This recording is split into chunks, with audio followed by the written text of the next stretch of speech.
허리를 아예 움직이지 못하고 바지를 못 입었어요. 그래서 그렇죠. 그 친구가 제 바지를 마저 입혀줬던 기억이 있죠. 안녕하세요. 닥터 언니의 닥터손 닥터 하입니다. 저희가 다음 콘텐츠를 기획하기 앞서서 까먹은 게 있었죠. 저희가 이제 젊은 사람들이 허리 통증이 있을 때 꼭 저희가 생각해봐야 되는 병이죠. 강직성 척추염이라는 병이 있어요. 그 병에 대해서 저희가 좀 얘기를 해보려고 합니다. 제가 완전 까마득히 입고 있었죠? 그러니까요. 죄송합니다. 죄송합니다. 세종대왕이 병이 굉장히 많으셨잖아요. 지난번에 저희가 당뇨, 그리고 비만, 대사증후군 이런 질병들이 갖고 있었다 이렇게 설명을 드렸었거든요. 그런데 이제 세종실록을 보다 보면은 그 외에도 30대 남성에서 자주 호발하는 병이죠. 바로 강직성 척추염이라는 좀 특이한 병을 유추할 수 있는 여러 가지 단서들이 있었거든요. 그러면 이 강직성 척추염이 뭔지 좀 같이 얘기해보는 시간 갖도록 하겠습니다. 세종실록에 보면은 36살 때 근간에 요통을 앓으시고 어깨와 등기에 종기가 났고 요통이 조금 나아졌는데 계속 구부렸다 펴셨다 하기가 어려울 것 같다. 이런 내용이 있죠. 41살에는 눈도 아팠다. 이제 30대 중반이면은 굉장히 젊은 나이인데 젊은 나이에 허리가 아프고 눈이 아프고 시력이 떨어지고 40대 초반에는 그 외에도 피부에 뭐가 자꾸 나고 종기가 나고 허리만 아픈 게 아니라 어깨도 아프고 여러 가지 관절이 아픈 증상들이 있으셨기 때문에 세종대왕님이 이런 척추 관절병증이 있었을 거다라고 예상하고 있었습니다. 이게 허리가 아프고 허리만 아프냐? 그게 아니에요. 온데관데 관절이 아플 수 있어요. 그리고 눈도 아플 수 있어요. 장염도 잘 생겨요. 건선도 잘 생길 수 있고, 그거보다 중요한 거는 이게 영구적인 뼈 변형이 올 수 있어서 사람이 굉장히 뻣뻣해지고 앞으로 이렇게 굽은 자세를 유지하게 할 수도 있고, 심장 같은 데를 침범하게 되면은 수술을 해야 될 수도 있는 주의해서 봐야 되는 병이죠. 이 염증이 허리에서 시작되는 건 아니에요. 처음에 생기는 부분은 우리가 꼬리뼈라고 말하는 이 삼각형, 여기 뒤에 이렇게 허리 밑에 만져주실 텐데 툭 튀어나온 부분, 꼬리뼈랑 이 장골이라고 하는 부분이 닿는 곳, 거기가 이제 천장관절인데 그 사이에 염증이 생기기 시작해서 너무 심해지면 이게 척추를 따라 올라가는 거죠. 염증이 생기면 우리 몸은 떡이 돼요. 흐물흐물 찐득찐득 하면서 이제 모양이 변하는 거죠. 그렇죠. 마치 대나무 같은 척추를 만들 수 있는 병인 거죠. 그래서 강직성 척추염은 4가지 특징이 있어요. 첫 번째는 허리가 아프고 골반이 아파요. 사실 저희 둘도 허리 때문에 굉장히 고생을 많이 했었는데 허리 아픈 양상이 굉장히 달랐어요. 그렇죠. 닥터는 허리 아픈 것 때문에 흑역사를 좀 많이 생성했었잖아요. 살면서 허리가 아파서 이제 일을 3번을 쉬어봤어요. 첫 번째 아팠을 때가 좀 인상 깊었던 사건이 있었는데 외과 실습 때였죠. 학생들이 수술 참관을 많이 하기 때문에 굉장히 계속 서 있어야 되고 허리 아플 일이 많거든요. 근데 이제 제가 그 상태에서 그 발표 준비한다고 밤을 샜어요. 근데 학교를 가려고 바지를 입으려고 균형을 잡는 중에 갑자기 허리가 갑자기 으악한 거예요. 정말 저는 진짜 깜짝 놀란 게 그 상태에서 아예 움직이질 못하겠는 거예요. 바지를 못 입었어요. 그래서 그렇죠. 그 친구가 제 바지를 마저 입혀줬던 기억이 있죠. 그 친구는 실습을 가고 병원을 가야 되잖아요. 근데 혼자 절대 갈 수가 없는 거예요. 그때 저희가 결혼한 상태가 아니었는데 제가 이제 허리 아프다 그러니까 병원에 데려가시겠다고 닥터손의 아버지가 오신 거예요. 지금의 장인어른이죠. 그렇죠. 결혼도 안 한 그 남자친구를 등에 업고 병원까지 잘해요, 좀. 잘하지 않나요? 그 당시에 이제 닥터 하는 MRI를 찍었을 때 디스크가 밖으로 조금 탈출해서 나오는 추간판 탈출증이었어요. 그렇죠. 근데 뭐 수술할 정도는 아니어서 좀 쉬고 많이 좋아졌죠. 그렇죠. 저 같은 경우에는 허리 아픈 지가 굉장히 오래됐어요. 제 기억엔 중학교 때부터 아팠는데 고등학교 때는 오래 앉아있는 게 너무 힘들어서 사물함 뒤에 서서 공부했던 기억이 나거든요. 그 닥터손의 허리 통증은 좀 특이하죠. 이제. 그렇죠. 저는 쉬면 더 아파져요. 오래 누워있을수록 더 아프고 그렇죠. 자다가 아파서 막 울면서 깨고 이랬잖아요. 그렇죠. 자면은 허리 통증이 나아야지. 오히려 깨고 움직이면 낫고. 근데 제가 앓고 있었던 이런 증상들이 강직성 척추염이라고 하는 염증성 요통에 해당하는 증상이었더라고요. 그래서 이 염증성 요통은 일반적인 허리 통증이랑은 양상이 완전히 다르고 만약에 치료가 필요한 정도라면은 최대한 빠르게 전문가를 만나야 되기 때문에 이런 것들을 잘 캐치하는 게 중요해요. 네. 이 증상의 특징. 그래서 제가 제 차트를 한번 가져왔는데 혹시나 강직성 척추염이 아닐까 계속 의심은 하고 있었어요. 그래서 HLA-B27이라고 하는 이 강직성 척추염에 특이적으로 나타나는 유전자가 있는데 그 검사를 했는데 그 양성이 나와버린 거예요. 아, 그래서 이거 안 되겠다. 나 진짜 강직성 척추염인가 보다. 류마티스 내과에 이제 갔죠. 그래서 그 당시 이제 차트를 보면은 이게 2018년 8월 8일이라고 돼 있네요. 새벽 4시 깨기 시작한다. 3달 됨. 이 에어탈이라고 하는 게 엔세이드거든요. 그러니까 진통소염제예요. 진통소염제 먹으면 굉장히 좋아지고, 그리고 이 유전자가 양성이 나왔고, 근데 허리 MRI 찍은 거에서 저는 뭐 디스크나 다른 질환은 전혀 안 나왔거든요. 그러니까 이런 거는 이제 감별이 됐고, 그리고 이때 보면 이제 3년 차. 논문 많이 스트레스.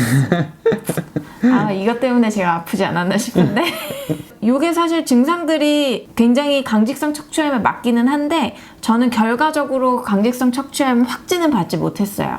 왜냐면은 뒤에서 얘기를 해드리겠지만 강직성 척추염에서 이제 확진을 받으려고 하면은 MRI나 엑스레이에서 이 천장관절이라고 하는 이 꼬리뼈 부분에 염증 소견이 보여야 되는데 저는 그래도 영상 이미지에서는 굉장히 깨끗했거든요. 그래서 앞으로 좀 추적 관찰이 필요한 거죠. 네. 그래서 교수님이 계속 위험은 있기 때문에 계속 보자고 하시긴 했는데 제가 3년째 못 가고 있는 거예요. 두 번째는 저희가 허리 아프면 보통 정형외과를 가잖아요. 정형외과가 아니라 류마티스 내과라는, 약간 이름도 좀 생소하잖아요. 이 류마티스라는 어원은 고대 그리스에서 류머티즘이라는 말이 흐르다라는 의미를 갖고 있어요. 그래서 나쁜 액이 흐르면서 병이 생긴다라는 의미고요. 수술이나 시술로서 해결을 할 수 있는 병들은 정형외과나 아니면 신경외과 이런 데서 치료를 받게 되는데, 이 류마티스는 액은 흐른다 그랬잖아요. 그래서 온몸을 타고 흐르기 때문에 전신적인 치료가 굉장히 중요해요. 그래서 약물 치료, 생활 습관 치료 이런 것들이 다 병행돼야 되기 때문에 어떤 외과 계열보다는 내과에서 주로 관리하게 되는 병입니다. 세 번째는 척추뿐만 아니라 관절, 몸 여러 부분에 염증이 생겨요. 저희가 이전 영상에서 염증이라는 게 불이 난다 이런 얘기를 했을 거예요. 온몸에 약간 불이 나는 병 중에 하나고요. 네 번째는 이름이 강직성 척추염이잖아요. 그래서 척추뼈가 이렇게 자라 올라오면서 약간 대나무 같은 척추를 만들어서 척추가 뻣뻣해지는 특징을 갖는 병이에요. 생각보다 흔하더라고요. 그러니까 예전에는 사실 이게 진단이 잘 안 되고 단순히 허리 문제라고 하면은 뭐 디스크라든지 아니면 다른 문제예요 이렇게 진단되는 경우가 많았는데 요새는 이제 뭐 유전자 검사 이런 것도 많이 하다 보니까 이렇게 강직성 척추염으로 진단받은 경우가 점점 늘어나고 있어요. 특징적으로 이 병은 이 젊은 사람들이 맞아요. 진단율이 점점점 늘어나고 있어서 가장 많은 환자를 차지하는 게 30대 중반의 남자, 마치 세종대왕 같은. 이 척추 관절에 염증이 생기는 인구는 우리 그 전체 인구의 거의 1% 가까이 된다 그래요. 그럼 100명 중에 한 명이니까 굉장히 많은 거잖아요. 굉장히 많은 거죠. 그리고 그 중에 정말 강직성 척추염까지 가는 경우는 10명 중 3명 가까이 되는 정도로 꽤 많은 편이고요. 남녀의 비로 봤을 때는 남자들이 여자보다 한 3배 정도 많이 생긴다라고 되어 있어요. 이게 아직 완벽하게 밝혀진 거는 아닌데 유전적인 원인이 많아요. 저도 이제 그 유전자 검사를 해가지고 양성이 나왔댔잖아요. 그게 이제 HLA-B27이라고 하는 유전자인데 이걸 가진 사람의 모든 사람이 강직성 척추염이 되는 건 아니지만 강직성 척추염이 있는 사람의 대부분은 이 유전자를 갖고 있어요. 이 유전자가 있으면서 다른 증상들이 같이 있어야지 강직성 척추염으로 진단이 됩니다. 음주, 흡연 이런 게 다 안 좋다고 되어 있고요. 네. 그리고 이 HLA-B27이라는 유전자 때문에 어느 정도는 유전적 소인도 있어서 네. 이제 저도 예전에 외래를 볼 때 엄마가 이제 따님을 데리고 와가지고 이런 진료를 같이 받던 기억이 나요. 그러면은 내가 언제 강직성 척추염을 의심할 수 있냐? 이게 한두 개월로 끝나는 게 아니라 3개월 이상 증상이 쭉 유지된다. 그런 통증이 45세 이전에 나타났다. 그리고 쉬면 오히려 더 아파지고 움직이거나 운동을 하면 오히려 증상이 좋아진다. 이러면 그럴 때는 강직성 척추염을 의심을 해서 류마티스 내과를 한번 내원해 보시길 꼭 추천드립니다. 이게 염증성 요통이다 보니까 이 염증을 줄여주는 약이 굉장히 효과가 좋아요. 그래서 이 엔세이드라고 하는 진통소염제를 먹으면 드라마틱하게 통증이 줄어든다고 돼 있고, 통증만 줄여주는 게 아니라 염증을 계속 줄여주기 때문에 이거를 지속적으로 먹으면은 결국엔 나중에 강직성 척추염, 이렇게 뼈가 변형되는 거를 좀 예방할 수 있다고 돼 있어요. 그래서 통증이 있을 때마다 약을 먹는 게 아니고 통증이 없을 때도 약을 먹으라고 돼 있거든요. 저희 의사들이 약물 치료를 하는 목적은 지속적인 염증을 막아서 추후에 올 수 있는 눈이라던가 뼈가 들러붙는다던가 아니면 심장에 이상이 생긴다던가 이런 심각한 합병증이 오는 거를 애시당초 막는 게 최선의 목표고요. 이런 그 진통소염제라고 불리는 이제 엔세이드로 조절이 안 되는 경우에는 다양한 면역 억제제, 뭐 TNF라는 면역 체계를 억제하는 뭐 이런 약들을 쓰게 되는데 많은 발전을 하고 있어요. 그래서 완치는 안 되지만 중간에서 그 속도를 늦출 수 있는 병이다, 이렇게 생각하시면 되겠고요. 이런 병들의 특징은 오래오래 치료를 받아야 되기 때문에 환자 본인이 내 병에 대해서 공부하고 내가 노력하는 게 굉장히 중요해요. 좋은 생활 습관, 금주, 금연을 하고 운동과 자세 이런 것들을 잘 해주시는 게 중요하겠죠. 네, 운동 같은 경우에도 강직성 척추염 같은 경우에는 근육이 붙는 부분들이 있어요. 그 부위에 이제 염증이 잘 생겨요. 착부염이라고 그러죠. 착부염이 생기는데 굽히고 이러면 오히려 그쪽에 염증이 더 악화될 수 있기 때문에 이렇게 늘려주는 스트레칭 이런 게 더 좋다는 거죠. 안쪽으로 이렇게 굽혀주면서 근육을 수축시키는 운동이 아니라 근육을 이렇게 인장시키는 운동을 많이 해주라는 거죠. 제가 3년 동안 웨이트 트레이닝을 했었는데 그때는 오히려 증상이 더 심해지다가 이후에 필라테스로 바꾼 지 지금 한 2년 정도 됐는데 필라테스를 하면서 되게 증상이 많이 좋아졌어요. 그렇죠. 자신한테 잘 맞는 어떤 운동법을 찾은 거죠. 그래서 원래 제가 이렇게 하면은 발목까지밖에 안 닿는데 요새는 발끝이 닿니다, 드디어.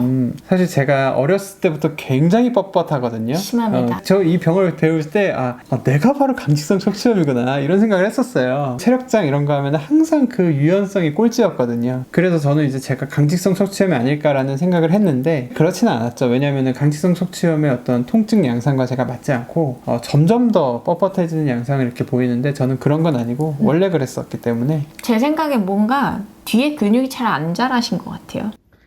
뻗어보세요. 오늘은 세종대왕님께서 앓고 계셨다고 추측이 되는 강직성 척추염에 대해서 얘기를 해봤는데요. 딱 한 가지 기억하실 거는 내가 만약에 45세 이전인데 오랫동안 요통이 있다. 그리고 그 요통이 쉰다고 해서 좋아지지 않고 오히려 움직이면 좋아지고, 그렇다면 한번 꼭 류마티스 내과에 가보셔야 된다는 거, 그것만 기억해 보시면 좋을 것 같습니다. 그리고 운동과 식습관, 금연, 금주 잘 지켜주시고 정말 이런 좋은 정보를 주는 의학 전문 채널 닥터 언니를 구독과 좋아요를 해주시면 자연스러웠어. 해주시면 감사하겠습니다. 감사합니다. 감사합니다.